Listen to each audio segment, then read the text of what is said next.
ಎಲ್ಲರಿಗೂ ನಮಸ್ಕಾರ. ಎಲ್ಲರೂ ಹೇಗಿದ್ದೀರಾ?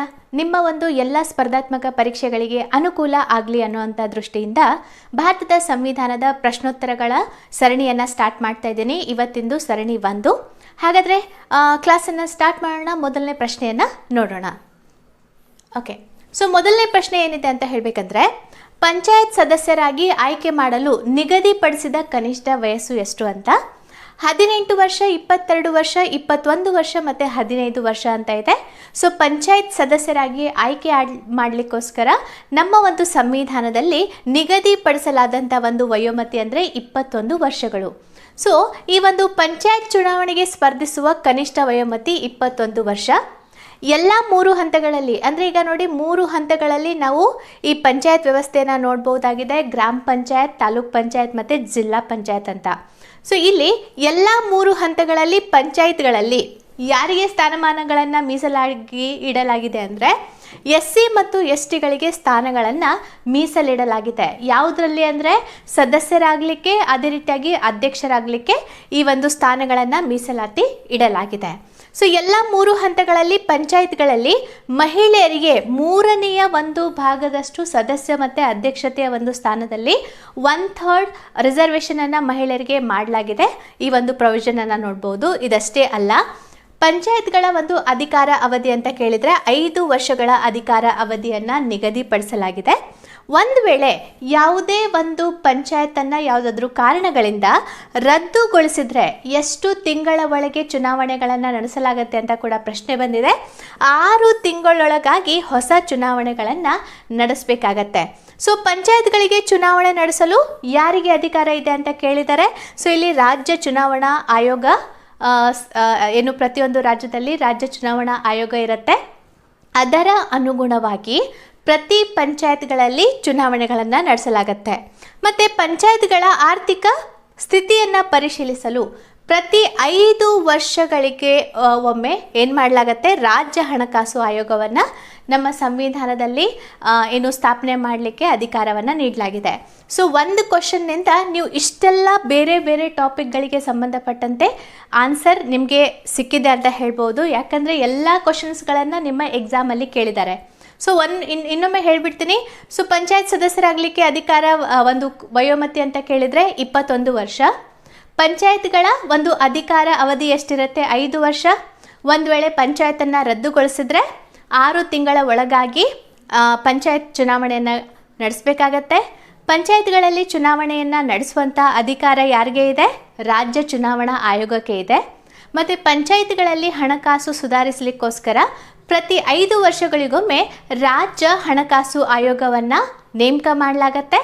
ಮತ್ತು ಇನ್ನೊಂದು ಪಂಚಾಯತ್ಗಳ ಸದಸ್ಯರಾಗಲಿಕ್ಕೆ ಅಥವಾ ಈ ಒಂದು ಅಧ್ಯಕ್ಷರಾಗಲಿಕ್ಕೆ SC ST ಮತ್ತು ಮಹಿಳೆಯರಿಗೆ ಸಂವಿಧಾನದಲ್ಲಿ ಮೀಸಲಾತಿಯನ್ನು ಕೊಡಲಾಗಿದೆ. ಓಕೆ, ಸೊ ಮುಂದಿನ ಪ್ರಶ್ನೆಯನ್ನು ನೋಡೋಣ. ಆರ್ಟಿಕಲ್ 243ರ ನಿಬಂಧನೆಗಳ ಪ್ರಕಾರ ಯಾವ ವರ್ಗದ ವ್ಯಕ್ತಿಗಳು ಪಂಚಾಯತ್ಗಳಲ್ಲಿ ಸೀಟುಗಳ ಕಡ್ಡಾಯ ಮೀಸಲಾತಿಯನ್ನು ಒದಗಿಸಲಾಗಿದೆ? ಯಾರಿಗೆ ಈ ರೀತಿಯಾಗಿ ಪ್ರೊವಿಷನನ್ನು ಕೊಡಲಾಗಿದೆ ಅಂತ, ಮೀಸಲಾತಿಯನ್ನು ಕೊಡಲೇಬೇಕು ಅಂತ? ಅಲ್ಪಸಂಖ್ಯಾತರು, ಮುಸ್ಲಿಂ, ಬೌದ್ಧರು ಮತ್ತು ಹಿಂದುಳಿದ ವರ್ಗಗಳು ಅಂತ ಇದೆ. ಸೊ ಇಲ್ಲಿ ಪ್ರಮುಖವಾಗಿ ಹಿಂದುಳಿದ ವರ್ಗಗಳಿಗೆ, ಸೊ SC ST ಇದಾರಲ್ಲ, ಅವರು ಹಿಂದುಳಿದ ವರ್ಗಗಳ ಕೆಟಗರಿಯಲ್ಲಿ ಬರ್ತಾರೆ. ಸೊ ನಮ್ಮ ಒಂದು ಪಂಚಾಯತ್ಗಳಿಗೆ ಸಂಬಂಧಪಟ್ಟಂತೆ ಸಂವಿಧಾನದಲ್ಲಿ ಯಾವ ಭಾಗ ಬರುತ್ತೆ ಅಂದರೆ ಭಾಗ 9 ಬರುತ್ತೆ. ಸೊ ಭಾಗ 9ರ ಅಡಿಯಲ್ಲಿ ಆರ್ಟಿಕಲ್ 243D ಅಡಿಯಲ್ಲಿ ಪ್ರತಿ ಪಂಚಾಯತ್ನಲ್ಲಿ, ಅಂದರೆ ಎಲ್ಲ 3 ಹಂತಗಳಲ್ಲಿ, ಇನ್ನು ಹಿಂದುಳಿದ ವರ್ಗಗಳು ಅಂದರೆ SC ಮತ್ತು STಗಳಿಗೆ ಮೀಸಲಾತಿಯನ್ನು ನೀಡಬೇಕು ಅಂತ ಭಾಗ 9ರ ಆರ್ಟಿಕಲ್ 243Dಯಲ್ಲಿ ನಾವು ನೋಡ್ಬೋದು. ಇದಷ್ಟೇ ಅಲ್ಲ, ರಾಜ್ಯ ಶಾಸಕಾಂಗವು SC ಮತ್ತು STಗಳಿಗೆ ಪಂಚಾಯತ್ಗಳಲ್ಲಿ ಅಧ್ಯಕ್ಷರ ಕಚೇರಿಗಳಿಗೆ ಮೀಸಲಾತಿಯನ್ನು ಒದಗಿಸುತ್ತೆ. ಸೊ ಅಧ್ಯಕ್ಷತೆಯನ್ನು ಪಡ್ಕೊಳ್ಳಿಕ್ಕೂ ಕೂಡ ಆ ಒಂದು ಸ್ಥಾನದಲ್ಲಿಯೂ ಕೂಡ ಈ ಹಿಂದುಳಿದ ವರ್ಗಗಳಿಗೆ ಮೀಸಲಾತಿ ಅಥವಾ ರಿಸರ್ವೇಷನನ್ನು ಇಡಲಾಗತ್ತೆ. ಮತ್ತು ಅದೇ ರೀತಿಯಾಗಿ ಆರ್ಟಿಕಲ್ 243D ವೆರಿ ಇಂಪಾರ್ಟೆಂಟ್. ಈ ಆರ್ಟಿಕಲನ್ನು ಭಾಳ ಸಲ ಕೇಳಿದ್ದಾರೆ. ಇದರ ಅಡಿಯಲ್ಲಿ ಮಹಿಳೆಯರಿಗೆ 1/3 ಸ್ಥಾನಗಳಿಗಿಂತ ಕಡಿಮೆ ಇಲ್ಲದ ಮೀಸಲಾತಿಯನ್ನು ಒದಗಿಸುತ್ತೆ. ಸೊ ಇವರೆಲ್ಲದರಲ್ಲಿ ಆರ್ಟಿಕಲ್ 243D ಅಡಿಯಲ್ಲಿ ಮಹಿಳೆಯರಿಗೆ ಮತ್ತು ಹಿಂದುಳಿದ ವರ್ಗದವರಿಗೆ ಮೀಸಲಾತಿಯನ್ನು ನೀಡಲಾಗಿದೆ. ಓಕೆ, ಮುಂದಿನ ಪ್ರಶ್ನೆ ನೋಡೋಣ. ಸಂವಿಧಾನದ ಯಾವ ಅನುಸೂಚಿಯು ಪರಿಶಿಷ್ಟ ಪ್ರದೇಶಗಳು ಮತ್ತು ಪರಿಶಿಷ್ಟ ಪಂಗಡಗಳ ಆಡಳಿತ ಮತ್ತು ನಿಯಂತ್ರಣಕ್ಕಾಗಿ ವಿಶೇಷ ನಿಬಂಧನೆಗಳನ್ನು ಮಾಡುತ್ತೆ? ಸೊ ಯಾರಿಗೆ? ಈ ಪರಿಶಿಷ್ಟ ಪ್ರದೇಶ ಮತ್ತು ಪರಿಶಿಷ್ಟ ಪಂಗಡ, ಶೆಡ್ಯೂಲ್ಡ್ ಕಾಸ್ಟ್ ಮತ್ತು ಶೆಡ್ಯೂಲ್ಡ್ ಟ್ರೈಬ್ಗಳಿಗೆ ಸಂಬಂಧಪಟ್ಟಂತೆ. 5ನೇ ಅನುಸೂಚಿ, 7ನೇ ಅನುಸೂಚಿ, 3ನೇ ಅನುಸೂಚಿ ಮೇಲಿನ ಯಾವುದೂ ಅಲ್ಲ. ಇಲ್ಲಿ ಸರಿಯಾದ ಉತ್ತರ ಆಪ್ಷನ್ ಎ ಆಗತ್ತೆ, 5ನೇ ಅನುಸೂಚಿ. ಸೊ ಇಲ್ಲಿ ನಮ್ಮ ಸಂವಿಧಾನದ 5ನೇ ಶೆಡ್ಯೂಲ್ನಲ್ಲಿ ಇದು ವೆರಿ ಇಂಪಾರ್ಟೆಂಟ್, ಅಸ್ಸಾಂ, ಮೇಘಾಲಯ ಮತ್ತು ತ್ರಿಪುರಾವನ್ನು ಹೊರತುಪಡಿಸಿ, ಈ 3 ರಾಜ್ಯಗಳನ್ನು ಹೊರತುಪಡಿಸಿ ಇತರ ರಾಜ್ಯಗಳಲ್ಲಿ ಪರಿಶಿಷ್ಟ ಪ್ರದೇಶಗಳು ಮತ್ತು ಪರಿಶಿಷ್ಟ ಪಂಗಡಗಳ ಆಡಳಿತ ಮತ್ತು ನಿಯಂತ್ರಣದ ಬಗ್ಗೆ ವ್ಯವಹರಿಸಲಿಕ್ಕೆ ಸಂಬಂಧಪಟ್ಟಂತಹ ಅನುಸೂಚಿ ಅಥವಾ ಶೆಡ್ಯೂಲ್ ಯಾವುದು ಅಂತ ಕೇಳಿದರೆ ಅದು 5th ಶೆಡ್ಯೂಲ್ ಆಗಿದೆ. ಇದಷ್ಟೇ ಅಲ್ಲ, ನಿಮಗೆ ಈ ರೀತಿ ಕೂಡ ಕೇಳ್ಬೋದು, 5ನೇ ಶೆಡ್ಯೂಲ್ಗೆ ಹೊರತುಪಡಿಸಿದಂತಹ ರಾಜ್ಯಗಳು ಅಂತ ಕೇಳಿದರೆ ಅಸ್ಸಾಂ, ಮೇಘಾಲಯ ಮತ್ತು ತ್ರಿಪುರ. ಓಕೆ, ಮುಂದಿನ ಪ್ರಶ್ನೆ. ಮಸೂದೆಯು ಹಣದ ಮಸೂದೆಯೋ ಅಥವಾ ಅಲ್ಲವೋ ಎಂಬುದನ್ನು ನಿರ್ಧರಿಸುವ ಅಧಿಕಾರವನ್ನು ಯಾರು ಹೊಂದಿರ್ತಾರೆ? ಈಗ ಮನಿ ಬಿಲ್ ವೆರಿ ಇಂಪಾರ್ಟೆಂಟ್ ಆಗಿದೆ. ಸೊ ಇದು ಮನಿ ಬಿಲ್ ಹೌದೋ ಅಲ್ವೋ ಅಂತ ಯಾರು ಡಿಸೈಡ್ ಮಾಡ್ತಾರೆ ಅಂತ ಪ್ರಶ್ನೆ. ಹಣಕಾಸು ಸಚಿವರು, ಪ್ರಧಾನಮಂತ್ರಿ, ಹೌಸ್ ಆಫ್ ಪೀಪಲ್ಸ್ನ ಸ್ಪೀಕರ್, ರಾಜ್ಯಗಳ ಪರಿಷತ್ತಿನ ಸ್ಪೀಕರ್. ಹಾಗಾದರೆ ಯಾರು ಡಿಸೈಡ್ ಮಾಡ್ತಾರೆ ಅಂದರೆ ಇಲ್ಲಿ ಹೌಸ್ ಆಫ್ ಪೀಪಲ್ ಸ್ಪೀಕರ್ ಅಂದರೆ ಲೋಕಸಭೆಯ ಸ್ಪೀಕರ್ ಇದಾರಲ್ಲ, ಅವರು ಪ್ರಮುಖವಾಗಿ ಈ ಒಂದು ಮಸೂದೆ, ಹಣಕಾಸು ಮಸೂದೆ ಹೌದೋ ಅಲ್ವೋ ಅನ್ನುವಂತಹ ಒಂದು ಡಿಸಿಷನನ್ನು ತೆಗೆದುಕೊಳ್ತಾರೆ. ಸೊ ಮನಿ ಬಿಲ್ಗೆ ಸಂಬಂಧಪಟ್ಟಂತೆ ಆರ್ಟಿಕಲ್ 110 ಇದೆಲ್ಲ ಸಂಬಂಧ ಬರುತ್ತೆ. ಸೊ ಮನಿ ಬಿಲ್ ಬೇರೆ ಆಗತ್ತೆ, ಫೈನಾನ್ಸ್ ಬಿಲ್ ಬೇರೆ ಆಗತ್ತೆ. ಸೊ ಫೈನಾನ್ಸ್ ಬಿಲ್ಗೆ ಸಂಬಂಧಪಟ್ಟಂತೆ ಆರ್ಟಿಕಲ್ 112 ಬರುತ್ತೆ. ಮತ್ತು ಹಣಕಾಸು ಆಯೋಗನೇ ಬೇರೆ ಆಗುತ್ತೆ, ಅದಕ್ಕೆ ಆರ್ಟಿಕಲ್ 280 ಬರುತ್ತೆ. ಸೊ ಯಾವುದು ಕನ್ಫ್ಯೂಸ್ ಮಾಡ್ಕೋಬೇಡಿ. ಸೊ ಇಲ್ಲಿ ನಾವು ಮಾತಾಡ್ತಿರೋದು ಆರ್ಟಿಕಲ್ 110ರ ಅಡಿಯಲ್ಲಿ ಬರುವಂತಹ ಒಂದು ಮಸೂದೆ. ಇದು ಹಣಕಾಸು ಮಸೂದೆ ಹೌದೋ ಅಲ್ವೋ ಅಂತ ಡಿಸೈಡ್ ಮಾಡುವ ಅಧಿಕಾರ ಯಾರಿಗೆ? ಹೌಸ್ ಆಫ್ ಪೀಪಲ್ಸ್ ಅಥವಾ ಲೋಕಸಭೆಯ ಸ್ಪೀಕರ್ಗೆ ಇರುತ್ತೆ. ಸೊ ಇಲ್ಲಿದೆಯಲ್ಲ, ಇನ್ನೊಂದೇನಂತ ಹೇಳಬೇಕಂದ್ರೆ, ಯಾವುದೇ ಹಣಕಾಸು ಮಸೂದೆಯನ್ನು ಯಾವ ಸದನದಲ್ಲಿ ಪ್ರಸ್ತಾಪ ಮಾಡಲಿಕ್ಕೆ ಸಾಧ್ಯ ಅಂದರೆ ಲೋಕಸಭೆಯಲ್ಲಿ ಮಾತ್ರ ಹಣದ ಮಸೂದೆಯನ್ನು ನಾವೇನು ಮಾಡ್ಬೋದು? ಇಂಟ್ರಡ್ಯೂಸ್ ಮಾಡ್ಬೋದು. ಆದರೆ ಹಣಕಾಸು ಮಸೂದೆಯನ್ನು ಲೋಕಸಭೆಯಲ್ಲಿ ಪ್ರಸ್ತುತಪಡಿಸುವ ಮೊದಲು ಯಾರ ಪೂರ್ವಾನುಮತಿಯ ಒಂದು ಅವಶ್ಯಕತೆ ಇದೆ ಅಂತ ಕೇಳಿದರೆ ರಾಷ್ಟ್ರಪತಿಗಳ ಪೂರ್ವಾನುಮತಿಯ ಅವಶ್ಯಕತೆ ಇದೆ. ಸೊ ಇವರ ಒಂದು ಪೂರ್ವಾನುಮತಿಯನ್ನು ಪಡೆದುಕೊಂಡ ನಂತರ ಹಣಕಾಸು ಮಸೂದೆಯನ್ನು ಲೋಕಸಭೆಯಲ್ಲಿ ಮಾತ್ರ ಮಂಡಿಸಬಹುದು. ಫಸ್ಟಿಗೆ ಅಲ್ಲೇ ಮಂಡಿಸಬೇಕು. ಇನ್ನೊಂದೇನೆಂದರೆ, ಈ ಹಣಕಾಸಿನ ವಿಷಯಕ್ಕೆ ಬಂದಾಗ ರಾಜ್ಯಸಭೆ ಕೂಡ ಬರುತ್ತೆ. ಆದರೆ ಯಾವ ರೀತಿಯಾಗಿ ಆಟಕ್ಕುಂಟು ಲೆಕ್ಕಕ್ಕಿಲ್ಲ. ಹೇಗೆ ಅಂದರೆ, ಲೋಕಸಭೆ ನೋಡಿ, ಲೋಕಸಭೆ ಒಂದು ಮಸೂದೆಯನ್ನು ಅಂಗೀಕಾರ ಮಾಡಿ ಯಾರಿಗೆ ಕಳಿಸುತ್ತೆ? ರಾಜ್ಯಸಭೆಗೆ ಕಳಿಸುತ್ತೆ.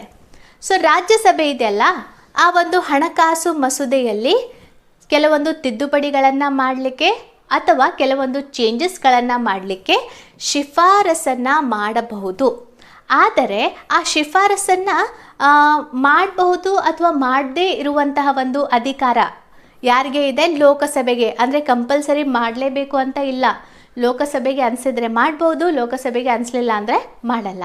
ಇನ್ನೊಂದು, ಒಂದು ವೇಳೆ ರಾಜ್ಯಸಭೆ ಯಾವುದೇ ಒಂದು ಡಿಸಿಷನನ್ನು ತೆಗೆದುಕೊಳ್ಳದೆ ತನ್ನ ಹತ್ರ ಹಾಗೆ ಇಟ್ಕೊಂಡ್ರೆ, 14 ದಿನಗಳವರೆಗೆ ತನ್ನ ಹತ್ರ ಹಣಕಾಸು ಮಸೂದೆಯನ್ನು ಹಾಗೆ ಇಟ್ಕೊಂಡ್ರೆ ಏನಂತ ಕನ್ಸಿಡರ್ ಮಾಡುತ್ತೆ ಲೋಕಸಭೆ ಅಂದರೆ ರಾಜ್ಯಸಭೆಯಿಂದ ಅಂಗೀಕಾರ ಆಗಿದೆ ಅಂತ ಕನ್ಸಿಡರ್ ಮಾಡುತ್ತೆ.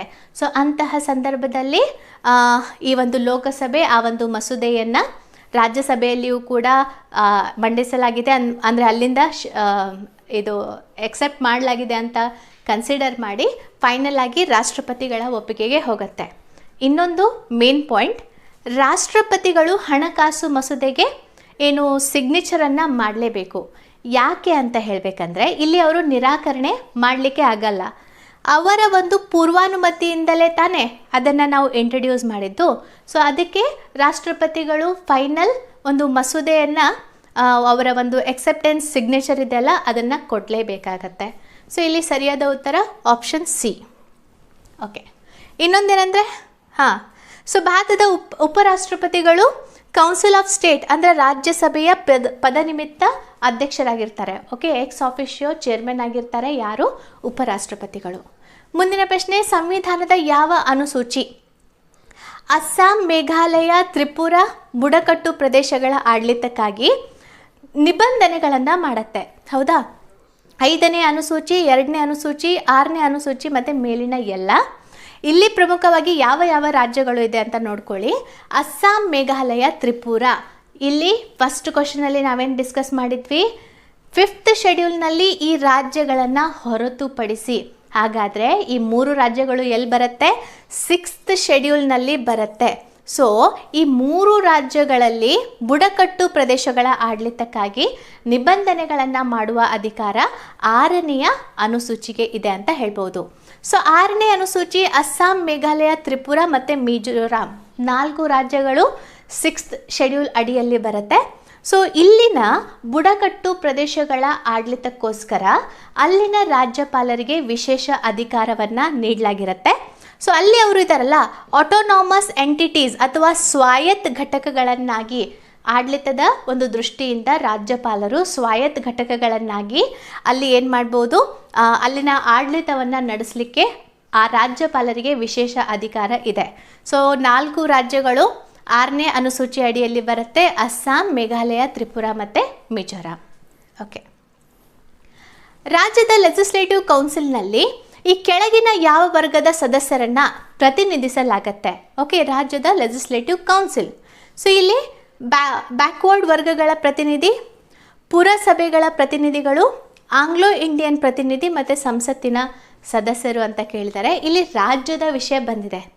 ಯಾರನ್ನ ಅಂತ ಹೇಳಬೇಕಂದ್ರೆ ಇಲ್ಲಿ ಸರಿಯಾದ ಉತ್ತರ ಪುರಸಭೆಗಳ ಪ್ರತಿನಿಧಿಗಳು. ಇದಕ್ಕೆ ಸಂಬಂಧಪಟ್ಟಂತೆ ಸ್ವಲ್ಪ ಡೀಟೇಲ್ ನೋಡೋಣ. 3ನೇ 1 ಭಾಗವನ್ನು ಸ್ಥಳೀಯ ಸಂಸ್ಥೆಗಳಾದ ಪುರಸಭೆಗಳು, ಗ್ರಾಮ ಪಂಚಾಯತ್ಗಳು ಮತ್ತು ಪಂಚಾಯತ್ ಸಮಿತಿ ಮತ್ತು ಜಿಲ್ಲಾ ಕೌನ್ಸಿಲ್ಗಳ ಸದಸ್ಯರು ಆಯ್ಕೆ ಮಾಡ್ತಾರೆ. ಅಂದರೆ ರಾಜ್ಯದ ಲೆಜಿಸ್ಲೇಟಿವ್ ಕೌನ್ಸಿಲ್ನಲ್ಲಿ ಪ್ರಮುಖವಾಗಿ 1/3ನಷ್ಟು ಯಾವ ಭಾಗದಿಂದ ಬರ್ತಾರೆ ಅಂತ ಹೇಳಬೇಕಂದ್ರೆ ಆಯ್ಕೆ ಮಾಡ್ತಾರೆ ಅಂದರೆ ಸ್ಥಳೀಯ ಸಂಸ್ಥೆಗಳಾದ ಪುರಸಭೆ, ಗ್ರಾಮ ಪಂಚಾಯತ್, ಪಂಚಾಯತ್ ಸಮಿತಿ ಮತ್ತು ಜಿಲ್ಲಾ ಕೌನ್ಸಿಲ್ನ ಸದಸ್ಯರು. ಅದೇ ರೀತಿಯಾಗಿ 1/3ನಷ್ಟು ಭಾಗದಷ್ಟು ಜನರು ರಾಜ್ಯ ವಿಧಾನಸಭೆಯ ಸದಸ್ಯರಲ್ಲದ ವ್ಯಕ್ತಿಗಳಿಂದ ರಾಜ್ಯದ ವಿಧಾನಸಭೆಯ ಸದಸ್ಯರಿಂದ ಚುನಾಯಿತರಾಗ್ತಾರೆ. ಓಕೆ, ಯಾರು ಆ ಒಂದು ಸದಸ್ಯತ್ವವನ್ನು ಹೊಂದಿಲ್ಲ ಅಲ್ಲ, ಸೊ ಅಂಥವರನ್ನು ಯಾರು ಆಯ್ಕೆ ಮಾಡ್ತಾರೆ? ರಾಜ್ಯದ ವಿಧಾನಸಭೆಯ ಸದಸ್ಯರು ಆಯ್ಕೆ ಮಾಡ್ತಾರೆ. ಸೊ ಈ 2 ಕೆಟಗರಿ ಪ್ರಮುಖವಾಗಿ ರಾಜ್ಯದ ಲೆಜಿಸ್ಲೇಟಿವ್ ಕೌನ್ಸಿಲ್ನಲ್ಲಿ ಈ ವರ್ಗದ ಸದಸ್ಯರ ಪ್ರತಿನಿಧಿತ್ವವನ್ನು ನಾವು ನೋಡ್ಬೋದು. ಸೊ ಸರಿಯಾದ ಉತ್ತರ ಆಪ್ಷನ್ ಬಿ. ಮುಂದಿನ ಪ್ರಶ್ನೆ, ರಾಜ್ಯದ ವಿಧಾನ ಪರಿಷತ್ತು ಅಂದರೆ ಮೇಲ್ಮನೆ, ವಿಧಾನಸಭೆ ಅಂದರೆ ಕೆಳಮನೆ. ನಮ್ಮ ಕರ್ನಾಟಕ ದ್ವಿಸದನ ಅಂದರೆ 2 ಹೊಂದಿದೆ, ರಾಜ್ಯ ವಿಧಾನ ಪರಿಷತ್ತು ಮತ್ತು ವಿಧಾನಸಭೆ. ಓಕೆ, ಸೊ ಇಲ್ಲಿ ಮೇಲ್ಮನೆ. ಓಕೆನಾ? ರಾಜ್ಯದ ವಿಧಾನ ಪರಿಷತ್ತಿನ ಒಟ್ಟು ಸದಸ್ಯತ್ವದ ಗರಿಷ್ಠ ಮಿತಿ ಎಷ್ಟು ಅಂತ ಕೇಳಿದ್ದಾರೆ. ವಿಧಾನಸಭೆಯ ಒಟ್ಟು ಸದಸ್ಯತ್ವದ 1/4, ವಿಧಾನಸಭೆಯ ಒಟ್ಟು ಸದಸ್ಯತ್ವದ 1/6 ಪಾರ್ಟ್, ವಿಧಾನಸಭೆಯ ಒಟ್ಟು ಸದಸ್ಯತ್ವದ 1/3 ಪಾರ್ಟ್ ಮತ್ತು ಮೇಲಿನ ಯಾವುದೂ ಅಲ್ಲ. ಇಲ್ಲಿ ಪ್ರಮುಖವಾಗಿ ರಾಜ್ಯದ ವಿಧಾನ ಪರಿಷತ್ತಿನ ಒಟ್ಟು ಸದಸ್ಯತ್ವದ ಗರಿಷ್ಠ ಮಿತಿ ಅಂದರೆ ಆಪ್ಷನ್ ಸಿ ಆಗತ್ತೆ. ವಿಧಾನಸಭೆಯ ಅಂದರೆ ಕೆಳಮನೆಯ ಒಟ್ಟು ಸದಸ್ಯತ್ವದ 1/3 ಭಾಗದಷ್ಟಾದರೂ ಎಲ್ಲಿ ಸದಸ್ಯರು ಇರಬೇಕು? ರಾಜ್ಯದ ಮೇಲ್ಮನೆಯಲ್ಲಿ ಸದಸ್ಯರು ಇರಲೇಬೇಕು. ಇಲ್ಲಿ ಪ್ರಮುಖವಾಗಿ ರಾಜ್ಯದ ಮೇಲ್ಮನೆಯ ಸದಸ್ಯತ್ವ ಯಾವುದರ ಮೇಲೆ ಡಿಪೆಂಡ್ ಆಗಿದೆ ಅಂದರೆ ಲೋಕಸಭೆ ಅಂದರೆ ಕೆಳಮನೆ ವಿಧಾನಸಭೆಯಲ್ಲಿ ಇರುವಂತಹ ಎಷ್ಟು ಟೋಟಲ್ ಸದಸ್ಯರು ಇದ್ದಾರಲ್ಲ ಆ ಸದಸ್ಯರ 1/3ನಷ್ಟು ಸದಸ್ಯರು ಮೇಲ್ಮನೆ ಆದಂತಹ ವಿಧಾನ ಪರಿಷತ್ತಿನಲ್ಲಿ ಇರಬೇಕು. ಸೊ ಭಾರತೀಯ ರಾಜ್ಯದ ಲೆಜಿಸ್ಲೇಟಿವ್ ಕೌನ್ಸಿಲ್ನ ಒಟ್ಟು ಸದಸ್ಯತ್ವಕ್ಕೆ ಗರಿಷ್ಠ ಮಿತಿಯು ಎಷ್ಟಂದರೆ ವಿಧಾನಸಭೆಯ ಒಟ್ಟು ಸದಸ್ಯತ್ವದ 1/3 ಆಗಿದೆ. ಓಕೆ, ಸೊ ಲೆಜಿಸ್ಲೇಟಿವ್ ಕೌನ್ಸಿಲ್ ದ್ವಿಸದಸ್ಯ ಶಾಸಕಾಂಗವನ್ನು ಹೊಂದಿರುವ ಭಾರತದ ರಾಜ್ಯಗಳಲ್ಲಿ ಮೇಲ್ಮನೆ ಆಗಿದೆ. ಈಗಾಗಲೇ ಹೇಳಿದ್ದೀನಿ, ಇನ್ನೊಮ್ಮೆ ಸ್ವಲ್ಪ ಕ್ಲಿಯರ್ ಮಾಡಿಬಿಡ್ತೀನಿ ಯಾರಾದರೂ ಫಸ್ಟ್ ಟೈಮ್ ಈ ರೀತಿಯಾಗಿ ಕ್ಲಾಸ್ಗಳನ್ನು ಕೇಳ್ತಾ ಇದ್ರೆ. ಈಗ ಕೇಂದ್ರದ ಒಂದು ಮಟ್ಟಕ್ಕೆ ಹೋದಾಗ ಯಾವುದು ರಾಜ್ಯಸಭೆ ಇದು ಮೇಲ್ಮನೆ ಆಗತ್ತೆ, ಲೋಕಸಭೆ ಇದು ಕೆಳಮನೆ ಆಗತ್ತೆ. ಹೌದಾ? ಹಾಗಾದರೆ ರಾಜ್ಯದ ವಿಷಯಕ್ಕೆ ಬಂದಾಗ 6 ರಾಜ್ಯಗಳು ಮಾತ್ರ ದ್ವಿಸದನವನ್ನು ಹೊಂದಿದೆ. ಸೊ ಆ 6 ರಾಜ್ಯಗಳಲ್ಲಿ ನಮ್ಮ ಕರ್ನಾಟಕ ಕೂಡ ಒಂದು. ಸೊ ಇಲ್ಲಿ ಮೇಲ್ಮನೆ ಯಾವುದಾಗತ್ತೆ? ವಿಧಾನ ಪರಿಷತ್ತು ರಾಜ್ಯಗಳಲ್ಲಿ ಮೇಲ್ಮನೆ ಆಗತ್ತೆ, ವಿಧಾನಸಭೆ ಅದು ರಾಜ್ಯಗಳಲ್ಲಿ ಕೆಳಮನೆ ಆಗತ್ತೆ. ಓಕೆ, ಸೊ ಇಲ್ಲಿ ಕೆಳಮನೆಯ ರಾಜ್ಯ ಶಾಸಕಾಂಗ ಸಭೆಯಾಗಿದೆ. ಇದರ ಸ್ಥಾಪನೆಯನ್ನು ಸಂವಿಧಾನದ 169ನೇ ವಿಧಿ ಅಡಿಯಲ್ಲಿ ವ್ಯಾಖ್ಯಾನಿಸಲಾಗಿದೆ. ಅಂದರೆ ಟೋಟಲ್ ಆಗಿ 28 ರಾಜ್ಯಗಳು ಇದೆ. 28 ರಾಜ್ಯಗಳಲ್ಲಿ ಕೇವಲ 6 ರಾಜ್ಯಗಳು ಮಾತ್ರ ದ್ವಿಸದನ ಶಾಸಕಾಂಗವನ್ನು ಒಳಗೊಂಡಿದೆ. ಅದರಲ್ಲಿ ನಮ್ಮ ಕರ್ನಾಟಕ ಕೂಡ ಒಂದು. ಸೊ ಯಾವುದೇ ಒಂದು ಉಳಿದ ರಾಜ್ಯಗಳು ಆರ್ಟಿಕಲ್ 169ರ ಅಡಿಯಲ್ಲಿ ವಿಧಾನ ಪರಿಷತ್ತು ಅಂದರೆ ರಾಜ್ಯದ ಮೇಲ್ಮನೆಯನ್ನು ಸೇರಿಸಿಕೊಳ್ಳುವ ಅಥವಾ ಈಗಾಗಲೇ ಇದ್ದರೆ ಅದನ್ನು ಅಮಾನತುಗೊಳಿಸುವಂಥ ಅಧಿಕಾರವನ್ನು ಆರ್ಟಿಕಲ್ 169 ಕೊಡುತ್ತೆ. ಓಕೆ, ಸೊ ಇಲ್ಲಿ ಇದೆಯಲ್ಲ 6 ವರ್ಷಗಳ ಅವಧಿಗೆ ಅಂದರೆ ರಾಜ್ಯದ ವಿಧಾನ ಪರಿಷತ್ತು ಎಷ್ಟು ಅಧಿಕಾರ ಅವಧಿಯನ್ನು ಹೊಂದಿದೆ ಅಂದರೆ 6 ವರ್ಷಗಳ ಅಧಿಕಾರ ಅವಧಿಯನ್ನು ಹೊಂದಿದೆ. ಸೊ ಇಲ್ಲಿನ ಸದಸ್ಯರನ್ನು ಯಾರು ಆಯ್ಕೆ ಮಾಡ್ತಾರೆ ಅಂತ ಕೇಳಿದರೆ ಸ್ಥಳೀಯ ಸಂಸ್ಥೆಗಳು, ರಾಜ್ಯ ಶಾಸಕಾಂಗ ಸಭೆ, ರಾಜ್ಯಪಾಲರು, ಪದವೀಧರರು ಮತ್ತು ಶಿಕ್ಷಕರಿಂದ ಲೆಜಿಸ್ಲೇಟಿವ್ ಕೌನ್ಸಿಲ್ ಸದಸ್ಯತ್ವವನ್ನು ಆಯ್ಕೆ ಮಾಡಲಾಗತ್ತೆ. ಸೊ ರಾಜ್ಯ ವಿಧಾನ ಪರಿಷತ್ತಿನ ಸದಸ್ಯರನ್ನು ಯಾರ್ಯಾರು ಆಯ್ಕೆ ಮಾಡ್ತಾರೆ ಅಂದರೆ ಇಷ್ಟು ಜನ ಎಲ್ಲರೂ ಸೇರಿ ಆಯ್ಕೆ ಮಾಡ್ತಾರೆ. ಸೊ ಅದಷ್ಟೇ ಅಲ್ಲ, ಇದು ಪರ್ಮನೆಂಟ್ ಹೌಸ್ ಆಗಿದೆ. ಇದನ್ನು ಡಿಸಾಲ್ವ್ ಅಥವಾ ವಿಸರ್ಜಿಸಲು ಸಾಧ್ಯ ಇಲ್ಲ. ಸೊ ಆ ಒಂದು ಕಾರಣಕ್ಕೋಸ್ಕರ ಪ್ರತಿ 2 ವರ್ಷಗಳಿಗೊಮ್ಮೆ 1/3 ಸದಸ್ಯರು ನಿವೃತ್ತರಾಗ್ತಾರೆ. ರಾಜ್ಯದ ಮೇಲ್ಮನೆಯಾದಂತಹ ವಿಧಾನ ಪರಿಷತ್ತಿನಲ್ಲಿ ಅದರ ಅಧಿಕಾರ ಅವಧಿ 6 ವರ್ಷ. ಅದರಲ್ಲಿ ಪ್ರತಿ 2 ವರ್ಷಗಳಿಗೊಮ್ಮೆ ನಿವೃತ್ತರಾಗ್ತಾರೆ. ಎಷ್ಟು ಸದಸ್ಯರು ಅಂದರೆ ಪ್ರಮುಖವಾಗಿ 1/3 ಸದಸ್ಯರು. ಓಕೆ, ಮುಂದಿನ ಪ್ರಶ್ನೆ, ರಾಜ್ಯಪಾಲರು ನೇಮಿಸಿದ ವಿಧಾನ ಪರಿಷತ್ತಿನ ಸದಸ್ಯರು ಡ್ಯಾಶ್ ವಿಷಯಗಳಿಗೆ ಸಂಬಂಧಿಸಿದಂತೆ ವಿಶೇಷ ಜ್ಞಾನ ಅಥವಾ ಪ್ರಾಯೋಗಿಕ ಅನುಭವವನ್ನು ಹೊಂದಿರ್ತಾರೆ. ಈಗ ರಾಜ್ಯಪಾಲರಿಗೆ ಆಗಿರ್ಬೋದು ಅಥವಾ ರಾಷ್ಟ್ರಪತಿಗಳಿಗೆ ಆಗಿರ್ಬೋದು ಜನರನ್ನು ಏನು ನಾಮಿನೇಟ್ ಮಾಡುವಂತಹ ಅಧಿಕಾರ ಇದೆ. ಹಾಗಾದರೆ ಯಾವ ಕ್ಷೇತ್ರಕ್ಕೆ ಅವರು ಸಂಬಂಧಿಸಿದಂತೆ ಅಂದರೆ ಯಾವ ಕ್ಷೇತ್ರದಲ್ಲಿ ಅವರು ಸಾಧನೆಯನ್ನು ಮಾಡಿರ್ತಾರಲ್ಲ ಅಂತಹ ವ್ಯಕ್ತಿಗಳು ಅವರನ್ನು ಆಯ್ಕೆ ಮಾಡ್ತಾರೆ. ಹಾಗಾದರೆ ಯಾವ ಕ್ಷೇತ್ರದಲ್ಲಿ ಸಾಧನೆ ಮಾಡಿದವರು ಅಂತ ಕೇಳಿದ್ದಾರೆ. ಸೊ ಸಾಹಿತ್ಯ, ವಿಜ್ಞಾನ, ಕಲೆ, ಸಹಕಾರ ಚಳುವಳಿ ಮತ್ತು ಸಮಾಜ ಸೇವೆ, ರಾಜ್ಯಶಾಸ್ತ್ರ, ಕ್ರೀಡೆ ಮತ್ತು ಸಂವಿಧಾನ ಅಂತ ಇದೆ. ಸೊ ಇಲ್ಲಿ ಆಪ್ಷನ್ ಎ ಸರಿಯಾದ ಉತ್ತರ. ಸಾಹಿತ್ಯ, ವಿಜ್ಞಾನ, ಕಲೆ, ಸಹಕಾರ ಚಳುವಳಿ ಮತ್ತು ಸಮಾಜ ಸೇವೆಯಲ್ಲಿ ತಮ್ಮ ಒಂದು ಅತ್ಯುನ್ನತವಾದಂತಹ ಸೇವೆಯನ್ನು ಸಲ್ಲಿಸಿದಂತಹ ಏನು ಪ್ರತಿನಿಧಿಗಳನ್ನು ಅಥವಾ ಆ ಒಂದು ವ್ಯಕ್ತಿಗಳನ್ನು ರಾಜ್ಯಪಾಲರು ಏನು ಮಾಡ್ತಾರೆ, ರಾಜ್ಯದ ಮೇಲ್ಮನೆ ಆದಂತಹ ವಿಧಾನ ಪರಿಷತ್ತಿಗೆ ಅವರನ್ನು ನಾಮನಿರ್ದೇಶನ ಮಾಡ್ತಾರೆ. ಸೊ ದ್ವಿಸದಸ್ಯ ಶಾಸಕಾಂಗವನ್ನು ಹೊಂದಿರುವ 6 ಭಾರತೀಯ ರಾಜ್ಯಗಳಲ್ಲಿ ನಮ್ಮ ಕರ್ನಾಟಕ ಕೂಡ ಒಂದು. ಸೊ ಶಾಸಕಾಂಗ ಸಭೆಯು ನಮ್ಮ ವಿಧಾನಸಭೆ ಇದೆಯಲ್ಲ ಅದು ಕೆಳಮನೆ ಆಗಿದೆ. ಸೊ ಈ ಒಂದು ವಿಧಾನ ಪರಿಷತ್ತು 75 ಸದಸ್ಯರ ಖಾಯಂ ಸಂಸ್ಥೆ ಆಗಿದೆ. ಸೊ ಎಷ್ಟು ಸದಸ್ಯರನ್ನು ಒಳಗೊಂಡಿದೆ? 75 ಸದಸ್ಯರನ್ನು. ಅವರಲ್ಲಿ 64 ಜನರನ್ನು ವಿವಿಧ ರೀತಿಯಲ್ಲಿ ಚುನಾಯಿತರು ಮತ್ತು 11 ಮಂದಿಯನ್ನು, ಈಗ ನೋಡಿ ವಿವಿಧ ರೀತಿಯಲ್ಲಿ ಚುನಾಯಿತರು ಅಂದರೆ ಹಿಂದಿನ ಕ್ವಶನಲ್ಲಿ ನಾವು ಡಿಸ್ಕಸ್ ಮಾಡಿದ್ವಿ ನೋಡ್ವಿ. ಅಂದರೆ ಶಿಕ್ಷಕ ಕ್ಷೇತ್ರದಿಂದ ಮತ್ತು ಸ್ಥಳೀಯ ಸಂಸ್ಥೆಗಳಿಂದ ಅವರನ್ನು ಆಯ್ಕೆ ಮಾಡ್ತಾರೆ. ಎಷ್ಟು ಜನರನ್ನು? 75ರಲ್ಲಿ 64 ಜನರನ್ನು ಆಯ್ಕೆ ಮಾಡ್ತಾರೆ. ಉಳಿದ 11 ಜನರನ್ನು ಕರ್ನಾಟಕ ರಾಜ್ಯಪಾಲರು ಈ ಕ್ಷೇತ್ರದಲ್ಲಿ ಸಾಧನೆಯನ್ನು ಮಾಡಿದಂತಹ ವ್ಯಕ್ತಿಗಳನ್ನು ನಾಮನಿರ್ದೇಶನ ಮಾಡ್ತಾರೆ. ಸೊ ಈಗಾಗಲೇ ನಾನು ಹೇಳಿದ್ದೀನಿ, ವಿಧಾನ ಪರಿಷತ್ತು ಅಥವಾ ರಾಜ್ಯದ ಮೇಲ್ಮನೆಯ ಅಧಿಕಾರ ಅವಧಿ 6 ವರ್ಷ. ಸೊ 6 ವರ್ಷದವರೆಗೆ ಈ ಕ್ಷೇತ್ರಗಳಲ್ಲಿ ಸಾಧನೆ ಮಾಡಿದಂತಹ ವ್ಯಕ್ತಿಗಳು ಅಲ್ಲಿ ಸದಸ್ಯತ್ವವನ್ನು ಪಡ್ಕೋತಾರೆ. ಓಕೆ, ಸೊ ಮುಂದಿನ ಪ್ರಶ್ನೆ, ಸಂವಿಧಾನದ ನಿಬಂಧನೆಗಳ ಪ್ರಕಾರ ಜಿಲ್ಲಾ ನ್ಯಾಯಾಲಯಗಳು ಮತ್ತು ಇತರ ಅಧೀನ ನ್ಯಾಯಾಲಯಗಳ ಮೇಲೆ ಆಡಳಿತಾತ್ಮಕ ನಿಯಂತ್ರಣ ಅಥವಾ ಪೋಸ್ಟಿಂಗ್ ಆಗಿರ್ಬೋದು, ಬಡ್ತಿ ಆಗಿರ್ಬೋದು, ರಜೆ ಇತ್ಯಾದಿಗಳನ್ನು ಯಾರು ವಹಿಸ್ತಾರೆ? ಇಲ್ಲಿ ನೋಡಿ ಯಾವ ವಿಷಯಕ್ಕೆ ಬಂದಿದೆ, ಒಂದು ರಾಜ್ಯದ ವ್ಯಾಪ್ತಿಯ ವಿಷಯಕ್ಕೆ ಬಂದಿದೆ. ಸೊ ಇಲ್ಲಿ ಜಿಲ್ಲಾ ನ್ಯಾಯಾಲಯ ಮತ್ತು ಇತರ ಅಧೀನ ನ್ಯಾಯಾಲಯಗಳು. ಓಕೆ, ಸೊ ರಾಜ್ಯದ ವಿಷಯಕ್ಕೆ ಬಂದಾಗ ಹೈಕೋರ್ಟ್ ಬರುತ್ತೆ, ಆಮೇಲೆ ಜಿಲ್ಲಾ ನ್ಯಾಯಾಲಯಗಳು ಬರುತ್ತೆ, ಅದಾದಮೇಲೆ ಈ ಒಂದು ಅಧೀನ ನ್ಯಾಯಾಲಯಗಳು ಬರುತ್ತೆ. ಸೊ ಇಲ್ಲಿ ಹಾಗಾದರೆ ಈ ಜಿಲ್ಲಾ ನ್ಯಾಯಾಲಯಗಳು ಮತ್ತು ಅಧೀನ ನ್ಯಾಯಾಲಯಗಳಿಗೆ ಸಂಬಂಧಪಟ್ಟಂತೆ ಪೋಸ್ಟಿಂಗ್, ಬಡ್ತಿ, ರಜೆ ಆ ಒಂದು ಆಡಳಿತವನ್ನು ಯಾರು ವಹಿಸ್ತಾರೆ ಅಂತ ಪ್ರಶ್ನೆ.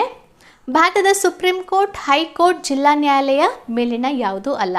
ಸೊ ಇಲ್ಲಿ ಸರಿಯಾದ ಉತ್ತರ ಹೈಕೋರ್ಟ್ ಕರೆಕ್ಟ್ ಆಗಿದೆ. ಇದಕ್ಕೆ ಸಂಬಂಧಪಟ್ಟಂತಹ ಆರ್ಟಿಕಲ್ ಯಾವುದು ಅಂತ ಕೇಳಿದರೆ ಆರ್ಟಿಕಲ್ 235 ಬರುತ್ತೆ. ನಮ್ಮ ಸಂವಿಧಾನದ ಆರ್ಟಿಕಲ್ 235 ಅಡಿಯಲ್ಲಿ ಜಿಲ್ಲಾ ನ್ಯಾಯಾಲಯಗಳು ಮತ್ತು ಅಧೀನ ನ್ಯಾಯಾಲಯಗಳ ಆ ಒಂದು 2 ನ್ಯಾಯಾಲಯಗಳಿಗೆ ಸಂಬಂಧಪಟ್ಟಂತೆ ಪೋಸ್ಟಿಂಗ್, ಬಡ್ತಿ, ರಜೆ ಇತ್ಯಾದಿಗಳನ್ನು ಯಾರು ನೋಡ್ಕೋತಾರೆ ಅಂದರೆ ಹೈಕೋರ್ಟ್ ನೋಡ್ಕೋತಾರೆ. ಇಲ್ಲಿ ಇನ್ನೊಂದು ವಿಷಯ ಏನಂತ ಹೇಳಬೇಕಂದ್ರೆ ಅಧೀನ ನ್ಯಾಯಾಲಯಗಳ ಒಂದು ಉಸ್ತುವಾರಿಯನ್ನು ಅಥವಾ ಆಡಳಿತವನ್ನು ಯಾರು ನೋಡ್ಕೋತಾರೆ? ಜಿಲ್ಲಾ ನ್ಯಾಯಾಲಯಗಳು ನೋಡ್ಕೊಳ್ಳುತ್ತೆ. ಮತ್ತು ಜಿಲ್ಲಾ ನ್ಯಾಯಾಲಯಗಳ ಎಲ್ಲ ರೀತಿಯಾದಂತಹ ಆಡಳಿತವನ್ನು ಯಾರು ನೋಡ್ಕೋತಾರೆ? ಹೈಕೋರ್ಟ್ ನೋಡ್ಕೊಳ್ಳುತ್ತೆ. ಓಕೆ, ಸೊ ಇಲ್ಲಿ ನೋಡಿ, ಜಿಲ್ಲಾ ನ್ಯಾಯಾಧೀಶರ ಹುದ್ದೆಗಿಂತ ಕೆಳಮಟ್ಟದ ಯಾವುದೇ ಹುದ್ದೆಯನ್ನು ಹೊಂದಿರುವ ವ್ಯಕ್ತಿಗಳಿಗೆ ಪೋಸ್ಟಿಂಗ್ ಮತ್ತು ಬಡ್ತಿ, ರಜೆ ಮಂಜೂರು ಸೇರಿದಂತೆ ಹೈಕೋರ್ಟ್ನಲ್ಲಿ ನಿಗ್ರಹಿಸಲಾಗುತ್ತೆ. ಸೊ ಇಲ್ಲಿ ಪ್ರಮುಖವಾಗಿ ಈ ರೀತಿಯಾದಂತಹ ಎಲ್ಲ ಅಂದರೆ ಪೋಸ್ಟಿಂಗ್, ಬಡ್ತಿ, ರಜೆ ಎಲ್ಲವನ್ನು ನೋಡಿಕೊಳ್ಳುವಂತಹ ಒಂದು ಅಧಿಕಾರ ಹೈಕೋರ್ಟ್ಗೆ ಇದೆ ಆರ್ಟಿಕಲ್ 235 ಅಡಿಯಲ್ಲಿ.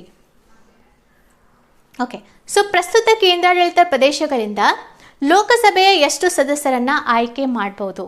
8 ಕೇಂದ್ರಾಡಳಿತ ಪ್ರದೇಶ ಇದೆ, 28 ರಾಜ್ಯಗಳು ಇದೆ. ಸೊ ಇಲ್ಲಿ ಎಷ್ಟು ಜನರನ್ನು ಲೋಕಸಭೆಗೆ ಕೇಂದ್ರಾಡಳಿತ ಪ್ರದೇಶಗಳಿಂದ ಆಯ್ಕೆ ಮಾಡ್ತಾರೆ ಅಂತ 20, 12, 2, 35 ಅಂತ ಇದೆ. ಇಲ್ಲಿ ಸರಿಯಾದ ಉತ್ತರ 20. ಹೆಂಗೆ ಅಂತ ನೋಡೋಣ. ಸೊ ಭಾರತದ ಸಂವಿಧಾನವು ಸದನದಲ್ಲಿ ಗರಿಷ್ಠ 550 ಅಂದರೆ ಕೇಂದ್ರದ ಕೆಳಮನೆಯಾದಂತಹ ಲೋಕಸಭೆಯಲ್ಲಿ ಗರಿಷ್ಠ ಎಷ್ಟು ಸದಸ್ಯರು ಇರಬೇಕು ಅಂತ ಹೇಳ್ತಾರೆ? 550 ಸದಸ್ಯರನ್ನು ಅನುಮತಿ ಇದೆ. ಸೊ ಅದರಲ್ಲಿ 530 ಸದಸ್ಯರು ಹೇಗೆ ಆಯ್ಕೆ ಆಗ್ತಾರೆ? ಅವರು ರಾಜ್ಯಗಳನ್ನು ಪ್ರತಿನಿಧಿಸ್ತಾರೆ. ಬೇರೆ ಬೇರೆ ರಾಜ್ಯಗಳನ್ನು ಪ್ರತಿನಿಧಿಸುವ 530 ಜನ ಸದಸ್ಯರು ಲೋಕಸಭೆಯಲ್ಲಿ ಇರ್ತಾರೆ. ಮತ್ತು 20 ಜನರನ್ನು ಕೇಂದ್ರಾಡಳಿತ ಪ್ರದೇಶಗಳಿಂದ 20 ಜನ ಪ್ರತಿನಿಧಿಸ್ತಾರೆ. ಸೊ ಪ್ರಸ್ತುತ ಲೋಕಸಭೆಯಲ್ಲಿ 543 ಸ್ಥಾನಗಳನ್ನು ಚುನಾಯಿತ ಪ್ರತಿನಿಧಿಗಳು ತುಂಬಿದ್ದಾರೆ. ಆದರೆ ಕೇಂದ್ರಾಡಳಿತ ಪ್ರದೇಶದಿಂದ ಎಷ್ಟು ಸದಸ್ಯರನ್ನು ಆಯ್ಕೆ ಮಾಡಲಾಗತ್ತೆ ಅಂದರೆ 20 ಜನ ಸದಸ್ಯರನ್ನು ಆಯ್ಕೆ ಮಾಡಲಾಗತ್ತೆ. ಓಕೆ, ಸೊ ಭಾರತದ ಕಂಟ್ರೋಲರ್ ಆ್ಯಂಡ್ ಆಡಿಟರ್ ಜನರಲ್ ಅವರ ಕಚೇರಿಯಿಂದ ಯಾರು ತೆಗೆದುಹಾಕ್ಬೋದು? ಸೊ ಅಂದರೆ ಅಮಾನತುಗೊಳಿಸ್ಬೋದು ಅಥವಾ ಅವರನ್ನು ತೆಗೆದುಹಾಕುವಂಥ ಅಧಿಕಾರ ಯಾರಿಗೆ ಇದೆ ಅಂತ ಪ್ರಧಾನಮಂತ್ರಿ, ಗವರ್ನರ್, ಸಂಸತ್ತಿನ ಉಭಯ ಸದನಗಳು ವಿಶೇಷ ಬಹುಮತದಿಂದ ಅಂಗೀಕರಿಸಿದ ನಿರ್ಣಯದ ಆಧಾರದ ಮೇಲೆ ರಾಷ್ಟ್ರಪತಿ, ಮೇಲಿನ ಯಾವುದೂ ಅಲ್ಲ. ಸೊ ಭಾರತದ ಕಂಟ್ರೋಲರ್ ಆ್ಯಂಡ್ ಆಡಿಟರ್ ಜನರಲ್ ಈ ಹುದ್ದೆ ಎಲ್ಲಿ ಸಂಬಂಧಪಟ್ಟಿದೆ? ಕೇಂದ್ರಕ್ಕೆ ಸಂಬಂಧಪಟ್ಟಿದೆ. ಸೊ ಕೇಂದ್ರದಲ್ಲಿ ಅತಿ ದೊಡ್ಡದಾದಂಥ ಹುದ್ದೆಯಲ್ಲಿ ಇದು ಕೂಡ ಒಂದು. ಸೊ ಈ ಒಂದು ಅಧಿಕಾರಿಯನ್ನು ಹೆಂಗೆ ತೆಗೆದುಹಾಕ್ಬೋದು ಅಂದರೆ ಆಪ್ಷನ್ ಸಿ ಮೂಲಕ, ಅಂದರೆ ಸಂಸತ್ತಿನ ಉಭಯ ಸದನಗಳು ಅಂದರೆ ಲೋಕಸಭೆ ಮತ್ತು ರಾಜ್ಯಸಭೆಯ ಸದಸ್ಯರ ಯಾವ ಬಹುಮತದಿಂದ? ವಿಶೇಷ ಬಹುಮತದಿಂದ ಅಂಗೀಕರಿಸಿದಂತಹ ನಿರ್ಣಯದ ಆಧಾರದ ಮೇಲೆ. ವಿಶೇಷ ಬಹುಮತ ಅಂದರೆ ಸದನದಲ್ಲಿ ಹಾಜರಿದ್ದ 50%ಗಿಂತ ಅಧಿಕ ವಿಶೇಷ ಬಹುಮತವನ್ನು ನೀಡೋ ಮೂಲಕ ಅಂಗೀಕರಿಸಿದ ನಿರ್ಣಯದ ಆಧಾರದ ಮೇಲೆ ರಾಷ್ಟ್ರಪತಿಗಳು ಅವರನ್ನು ತೆಗೆದು ಹಾಕಬಹುದು. ಸೊ ನಮ್ಮ ಕ್ಯಾಗ್ ಅಥವಾ ಭಾರತದ ಕಂಟ್ರೋಲರ್ ಆ್ಯಂಡ್ ಆಡಿಟರ್ ಜನರಲ್ಗೆ ಸಂಬಂಧಪಟ್ಟಂತಹ ಆರ್ಟಿಕಲ್ ಯಾವುದು ಅಂತ ಕೇಳಿದರೆ 148ನೇ ವಿಧಿ ಬರುತ್ತೆ. ಸೊ ಈ ಒಂದು ವಿಧಿ ಪ್ರಕಾರ ರಾಷ್ಟ್ರಪತಿಗಳೇ ಭಾರತದ ಕ್ಯಾಗ್ ಅಥವಾ ಕಂಟ್ರೋಲರ್ ಆ್ಯಂಡ್ ಆಡಿಟರ್ ಜನರಲ್ ಅವರನ್ನು ನೇಮಕ ಮಾಡ್ತಾರೆ. ಸೊ ಅದೇ ರೀತಿಯಾಗಿ ಅವರನ್ನು ಯಾವ ರೀತಿಯಾಗಿ ಇನ್ನೊಂದು ರೀತಿಯಾಗಿ ಕ್ವಶನ್ ಕೇಳ್ಬೋದು, ಭಾರತದ ಕಂಟ್ರೋಲರ್ ಆ್ಯಂಡ್ ಆಡಿಟರ್ ಜನರಲ್ ಅವರನ್ನು ಯಾರ ರೀತಿಯಲ್ಲಿ ಅವರನ್ನು ತೆಗೆದು ಹಾಕ್ಬೋದು, ಅಂದರೆ ಯಾರ ಒಂದು ಸಿಮಿಲ್ಯಾರಿಟಿ ತೆಗೆದುಹಾಕುವಂಥ ಪ್ರಕ್ರಿಯೆ ಅಂತ ಕೇಳಿದರೆ, ಸೊ ಇವರ ಒಂದು ತೆಗೆದುಹಾಕುವ ಪ್ರಕ್ರಿಯೆ ಸೇಮ್ ಟು ಸೇಮ್ ಯಾರಿಗೆ ಹೋಲುತ್ತೆ ಅಂದರೆ ಸುಪ್ರೀಂ ಕೋರ್ಟ್ನ ನ್ಯಾಯಾಧೀಶರ ಅಧಿಕಾರದಿಂದ ತೆಗೆದುಹಾಕುವ ರೀತಿಯಲ್ಲಿನೇ ಭಾರತದ ಕಂಟ್ರೋಲರ್ ಆ್ಯಂಡ್ ಆಡಿಟರ್ ಜನರಲ್ ಅವರನ್ನು ರಾಷ್ಟ್ರಪತಿಗಳು ಸಂಸತ್ತಿನ ಉಭಯ ಸದನಗಳ ವಿಶೇಷ ಬಹುಮತದಿಂದ ಅಂಗೀಕರಿಸಿದ ನಿರ್ಣಯದ ಆಧಾರದ ಮೇಲೆ ತೆಗೆದು ಹಾಕಬಹುದು.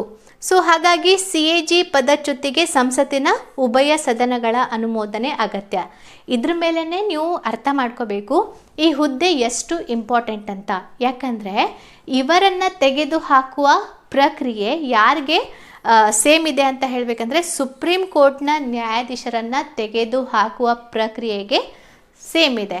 ಓಕೆ, ಮುಂದಿನ ಪ್ರಶ್ನೆ, ಒಂದು ರಾಜ್ಯದಲ್ಲಿ ಜಿಲ್ಲಾ ನ್ಯಾಯಾಧೀಶರನ್ನು ಯಾರಿಂದ ನೇಮಕ ಮಾಡಲಾಗತ್ತೆ? ರಾಷ್ಟ್ರಪತಿ, ಭಾರತದ ಪ್ರಧಾನಮಂತ್ರಿ, ಗವರ್ನರ್ ಮತ್ತು ರಾಜ್ಯದ ಮುಖ್ಯಮಂತ್ರಿ. ಯಾವ ರೀತಿಯಾಗಿ ಕೇಂದ್ರದಲ್ಲಿ ಬಹಳಷ್ಟು ಹುದ್ದೆಗಳನ್ನು ನೇಮಕ ಮಾಡುವ ಮತ್ತು ತೆಗೆದು ಹಾಕುವಂಥ ಅಧಿಕಾರ ರಾಷ್ಟ್ರಪತಿಗೆ ಇರುತ್ತೆ, ಅದೇ ರೀತಿಯಾಗಿ ರಾಜ್ಯದ ವಿಷಯಗಳಿಗೆ ಬಂದಾಗ ಈ ಒಂದು ಅಧಿಕಾರ ರಾಜ್ಯದ ರಾಜ್ಯಪಾಲರಿಗೆ ಇರುತ್ತೆ. ಓಕೆ, ಸೊ ಈ ಎರಡು ಹುದ್ದೆಯಲ್ಲಿ ಬಹಳಷ್ಟು ಸಿಮಿಲ್ಯಾರಿಟೀಸ್ ಇದೆ. ಈ ಒಂದು ರಾಜ್ಯದಲ್ಲಿ ಜಿಲ್ಲಾ ನ್ಯಾಯಾಧೀಶರನ್ನು ನೇಮಕ ಮಾಡುವ ಒಂದು ಅಧಿಕಾರ ರಾಜ್ಯದ ರಾಜ್ಯಪಾಲರಿಗೆ ಇದೆ. ಸೊ ಇಲ್ಲಿ ನೋಡಿ, ಜಿಲ್ಲಾ ನ್ಯಾಯಾಧೀಶರನ್ನು ರಾಜ್ಯಪಾಲರು ಹೈಕೋರ್ಟ್ಗಳೊಂದಿಗೆ ಸಮಾಲೋಚನೆಯನ್ನು ಮಾಡಿದ ನಂತರ ಅವರನ್ನು ನೇಮಕ ಮಾಡ್ತಾರೆ. ಸೊ ಜಿಲ್ಲಾ ನ್ಯಾಯಾಧೀಶರಾಗಿ ನೇಮಕಗೊಳ್ಳಲು ಅರ್ಹತೆ ಪಡೆಯುವ ವ್ಯಕ್ತಿಯು, ಇದು ವೆರಿ ಇಂಪಾರ್ಟೆಂಟ್ ಕ್ವಶನ್ ಕೇಳಿದ್ದಾರೆ, 7 ವರ್ಷಗಳ ಅಥವಾ ಅದಕ್ಕಿಂತ ಹೆಚ್ಚಿನ ಅವಧಿಯವರೆಗೆ ವಕೀಲರಾಗಿ ಅಥವಾ ಅರ್ಜಿದಾರರಾಗಿ ಅಥವಾ ಒಕ್ಕೂಟ ಅಥವಾ ರಾಜ್ಯದ ನ್ಯಾಯಾಂಗ ಸೇವೆಯಲ್ಲಿರುವ ಅಧಿಕಾರಿ ಆಗಿರಬೇಕು. ಸೊ ಅಟ್ಲೀಸ್ಟ್ 7 ವರ್ಷಗಳ ವಕೀಲ ಹುದ್ದೆಯನ್ನು ಅವರು ಮಾಡಿರಬೇಕು, ಅರ್ಜಿದಾರರಾಗಿರಬೇಕು ಅಥವಾ ಒಕ್ಕೂಟ ಅಥವಾ ರಾಜ್ಯದ ನ್ಯಾಯಾಂಗ ಸೇವೆಯನ್ನು ಅವರು ಸಲ್ಲಿಸಿರಬೇಕು. ಅಂತಹ ವ್ಯಕ್ತಿಯನ್ನು ಹೈಕೋರ್ಟ್ನೊಂದಿಗೆ ಸಮಾಲೋಚಿಸಿದ ನಂತರ ಜಿಲ್ಲಾ ನ್ಯಾಯಾಲಯಗಳಿಗೆ ರಾಜ್ಯಪಾಲರು ಆ ಒಂದು ನ್ಯಾಯಾಧೀಶರನ್ನು ನೇಮಕ ಮಾಡ್ತಾರೆ. ಓಕೆ, ಸೊ ದೆಹಲಿಯ ರಾಷ್ಟ್ರೀಯ ರಾಜಧಾನಿ ಪ್ರದೇಶದ ಮಂತ್ರಿಗಳ ಮಂಡಳಿಯು ಡ್ಯಾಶ್ಗಿಂತ ಹೆಚ್ಚಿನ ಮಂತ್ರಿಗಳನ್ನು ಒಳಗೊಂಡಿರಬಾರದು. ಸೊ ಇದು ನಮ್ಮ ದೆಹಲಿ ರಾಷ್ಟ್ರೀಯ ರಾಜಧಾನಿ, ವೆರಿ ಇಂಪಾರ್ಟೆಂಟ್. ಸೊ ಇಲ್ಲಿ ಎಷ್ಟು ಜನ ಸದಸ್ಯರು ಇರಬೇಕು ಅಂತ ಹೇಳಿದ್ದಾರೆ ಅಂತ ಇಲ್ಲಿ ಪ್ರಶ್ನೆ. 10 ಸಚಿವರು, 5 ಸಚಿವರು, 12 ಮಂತ್ರಿಗಳು, ಮೇಲಿನ ಯಾವುದು ಅಲ್ಲ. ಇಲ್ಲಿ ಸರಿಯಾದ ಉತ್ತರ 10 ಮಂತ್ರಿಗಳು. ಓಕೆ, ಸೊ ಇದಕ್ಕೆ ಸಂಬಂಧಪಟ್ಟಂತೆ ದೆಹಲಿಯ ರಾಷ್ಟ್ರೀಯ ರಾಜಧಾನಿ ಪ್ರದೇಶವು ಮುಖ್ಯಮಂತ್ರಿ ಸೇರಿದಂತೆ ವಿಧಾನಸಭೆಯಲ್ಲಿ ಒಟ್ಟು ಸದಸ್ಯರ ಸಂಖ್ಯೆಯಲ್ಲಿ 10%ಗಿಂತ ಹೆಚ್ಚಿಲ್ಲದ ಮಂತ್ರಿಗಳ ಮಂಡಳಿಯನ್ನು ಹೊಂದಿರಬೇಕು. ಸೊ ಇದರಲ್ಲಿ ಮಂತ್ರಿಗಳು ಮತ್ತು ಮುಖ್ಯಮಂತ್ರಿ ಎಲ್ಲರೂ ಸೇರಿ 10% ಮೀರಬಾರದು ಅಂತ ಹೇಳಲಾಗಿದೆ. ಎಲ್ಲಿ ಅಂದರೆ ರಾಜ್ಯದ ವಿಧಾನಸಭೆಯಲ್ಲಿ. ಸೊ ಸರಿಯಾದ ಉತ್ತರ 10 ಮಂತ್ರಿಗಳು, ಆಪ್ಷನ್ ಎ. ಓಕೆ, ಭಾರತದ ಯಾವ ರಾಜ್ಯದಲ್ಲಿ ಸಂವಿಧಾನದ ನಿಬಂಧನೆಗಳ ಪ್ರಕಾರ ಕೆಲವು ಹಿಂದೂ ದೇವಾಲಯಗಳು ಮತ್ತು ದೇವಾಲಯಗಳ ನಿರ್ವಹಣೆಗಾಗಿ ರಾಜ್ಯದ ಏಕೀಕೃತ ನಿಧಿಯಿಂದ ನಿರ್ದಿಷ್ಟ ಪ್ರಮಾಣದ ಅನುದಾನವನ್ನು ಪಾವತಿಸಲಾಗತ್ತೆ? ಅಂದರೆ ಅಲ್ಲಿ ಇರುವಂತಹ, ಆ ರಾಜ್ಯದಲ್ಲಿ ಇರುವಂತಹ ಪ್ರಮುಖ ದೇವಾಲಯಗಳಿಗೆ ಸರ್ಕಾರದ ಏಕೀಕೃತ ನಿಧಿಯಿಂದ ಹಣಕಾಸು ನೀಡಲಾಗತ್ತೆ. ಹಾಗಾದರೆ ಯಾವ ರಾಜ್ಯದಲ್ಲಿ ಈ ರೀತಿಯಾದಂತಹ ಪ್ರೊವಿಷನ್ ಇದೆ ಅಂತ ಕೇಳ್ತಿದ್ದಾರೆ. ಮಹಾರಾಷ್ಟ್ರ, ಉತ್ತರ ಪ್ರದೇಶ್, ಕರ್ನಾಟಕ ಮತ್ತು ತಮಿಳುನಾಡು. ಇಲ್ಲಿ ಸರಿಯಾದ ಉತ್ತರ ತಮಿಳುನಾಡು. ಈ ರೀತಿಯಾದಂತಹ ಪ್ರೊವಿಷನ್ ಇರೋದು 2 ರಾಜ್ಯಗಳಲ್ಲಿ, ಒಂದು ತಮಿಳುನಾಡು, ಇನ್ನೊಂದು ಕೇರಳ. ಅದನ್ನು ನೋಡೋಣ. So consolidated fund of India ಎಲ್ಲ ಸರ್ಕಾರಿ ಖಾತೆಗಳಲ್ಲಿ ಪ್ರಮುಖವಾಗಿದೆ. ಸೊ ಭಾರತದ ಕನ್ಸಾಲಿಡೇಟೆಡ್ ಫಂಡ್ ಅತಿ ದೊಡ್ಡದಾದಂತಹ ಒಂದು ಖಾತೆ ಅಂತ ಹೇಳ್ಬೋದು. ಸೊ ಅಸಾಧಾರಣ ವಸ್ತುಗಳನ್ನು ಹೊರತುಪಡಿಸಿ ಸರ್ಕಾರದಿಂದ ಪಡೆದ ಆದಾಯ ಮತ್ತು ಅದರಿಂದ ಮಾಡಿದ ವೆಚ್ಚಗಳು ಕನ್ಸಾಲಿಡೇಟೆಡ್ ಫಂಡ್ನ ಭಾಗವಾಗಿದೆ. ಸೊ ಇಲ್ಲಿ ಪ್ರಮುಖವಾಗಿ ಯಾವ ಯಾವ ವಿಷಯಗಳು ಕನ್ಸಾಲಿಡೇಟೆಡ್ ಫಂಡ್ನ ಭಾಗವಾಗಿದೆ ಅಂತ ಪ್ರಶ್ನೆ ಬಂದಿದೆ. ನೆಕ್ಸ್ಟ್ ವಿಡಿಯೋ ಮಾಡುವಾಗ ಅದನ್ನು ಡೀಟೇಲ್ ಆಗಿ ಹೇಳ್ತೀನಿ. ಸೊ ಇಲ್ಲಿ ಪ್ರಮುಖವಾಗಿ ಅಸಾಧಾರಣ ವಸ್ತುಗಳನ್ನು ಹೊರತುಪಡಿಸಿ ಸರ್ಕಾರದಿಂದ ಪಡೆದ ಆದಾಯ ಮತ್ತು ಮಾಡಿದ ಖರ್ಚು ವೆಚ್ಚಗಳನ್ನು ಎಲ್ಲಿ ನೋಡ್ಬೋದು? ಕನ್ಸಾಲಿಡೇಟೆಡ್ನ ಭಾಗವಾಗಿ ನೋಡ್ಬೋದು. ಈ ನಿಧಿಯನ್ನು ಭಾರತದ ಸಂವಿಧಾನದ ಆರ್ಟಿಕಲ್ 266ರ ಉಪವಿಧಿ 1ರ ಅಡಿಯಲ್ಲಿ ನಾವು ರಚಿಸಲಾಗಿದೆ. ಇಲ್ಲಿ ನೋಡಿ 2 ಪ್ರಮುಖವಾದಂತಹ ರಾಜ್ಯಗಳನ್ನು ನೋಡೋಣ. ತಿರುವಾಂಕೂರ್ ದೇವಸ್ವಂ ನಿಧಿಗೆ ಪ್ರತಿ ವರ್ಷ ಕೇರಳ ರಾಜ್ಯದ ಕನ್ಸಾಲಿಡೇಟೆಡ್ ಫಂಡ್ನಿಂದ 46,50,000 ರೂಪಾಯಿಗಳನ್ನು ವಿಧಿಸಲಾಗತ್ತೆ ಮತ್ತು ಪಾವತಿಸಲಾಗತ್ತೆ. ಸೊ ಪ್ರತಿ ವರ್ಷ ಆ ರಾಜ್ಯದ ಕನ್ಸಾಲಿಡೇಟೆಡ್ ಫಂಡ್ನಿಂದ ತಿರುವಾಂಕೂರು ದೇವಸ್ವಂ ನಿಧಿಗೆ ಎಷ್ಟು ಲಕ್ಷ ಅಂತ ಕೇಳಿದರೆ 46,50,000 ರೂಪಾಯಿಗಳನ್ನು ನೀಡಲಾಗತ್ತೆ.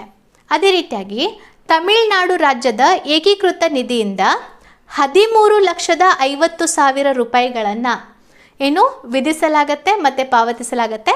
ಸೊ ಈ ರೀತಿಯಾಗಿ ದೇವಸ್ವಂ ನಿಧಿ ಅಂತ ಬರುತ್ತೆ ರಾಜ್ಯಗಳಲ್ಲಿ. ಅಂದರೆ ಎಲ್ಲ ರಾಜ್ಯಗಳಲ್ಲಿ ಈ ಪ್ರೊವಿಷನ್ ಇಲ್ಲ, ಈ 2 ರಾಜ್ಯಗಳಲ್ಲಿ ಪ್ರೊವಿಷನ್ ಇದೆ ದೇವಸ್ವಂ ನಿಧಿ ಅಂತ. ಯಾವ ಆರ್ಟಿಕಲ್ ಅಡಿಯಲ್ಲಿ ಬರುತ್ತೆ ಅಂದರೆ ಆರ್ಟಿಕಲ್ 290A ಅಡಿಯಲ್ಲಿ ಬರುತ್ತೆ ದೇವಸ್ವಂ ನಿಧಿ. ಆ ಒಂದು ರಾಜ್ಯದ ಪ್ರಮುಖ ದೇವಾಲಯಗಳಿಗೆ ಅದರ ನಿರ್ವಹಣೆಗೋಸ್ಕರ ರಾಜ್ಯದ ಏಕೀಕೃತ ನಿಧಿಯಿಂದ ಇಷ್ಟು ಪ್ರಮಾಣದ ಹಣವನ್ನು ನಿಗದಿ ಮಾಡಲಾಗತ್ತೆ, ಅದು ಪ್ರತಿ ವರ್ಷ. ಸೊ 2 ರಾಜ್ಯ